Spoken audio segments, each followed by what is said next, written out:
இறக்கிட்டு பயலுகள்லாம் மாடியில் நேராக பாராசூட்டில் குதிப்பாங்க. எவனுக்கு தெரியும்? அங்கே உட்காந்து எல்லுசாமின்னு ஒருத்தர் நம்மால் தான் அந்த டிசைன் பண்ணுறவர் ஒரு தமிழர்.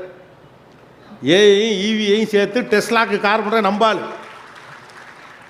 E6 வருதுல இப்போ, அப்படி பார்த்தா அப்படி வந்தாவோ ஒரு காரு, அதை டிசைன் பண்ண ஒரு நாமக்கல் காரு, நம்பால் தமிழர்கள்.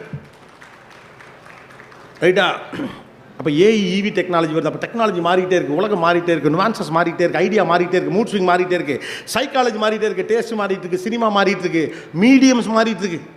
அப்போ இவ்வளோ மாற்றங்கள் வேகமாக நடக்கிற காலத்தில் அதுக்கான இடங்கள்லாம் கொடுக்காம நீங்கள் வாழ்க்கை அதீதமாக திட்டமிட்டிங்கன்னா லைஃப் ஒர்க் அவுட் ஆகாது. அதனால் அப்பாக்களுக்கு தான் இந்த வேண்டுகோள்.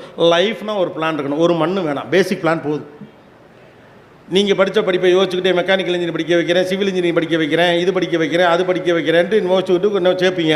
15 வருஷம் கழிச்சு அது என்ன ஆகுதுன்னு எனக்கு தெரியாது. பயலுக்கு ரொம்ப சந்தோஷம். உங்களுக்கு 5 நிமிஷம் இருக்குடி, கடைசியாக வெயிட் பண்ணுங்கள். பயலுங்களாம் அண்ணன் நல்லா பேசுகிறாரு, நல்லா திட்டுறாரு.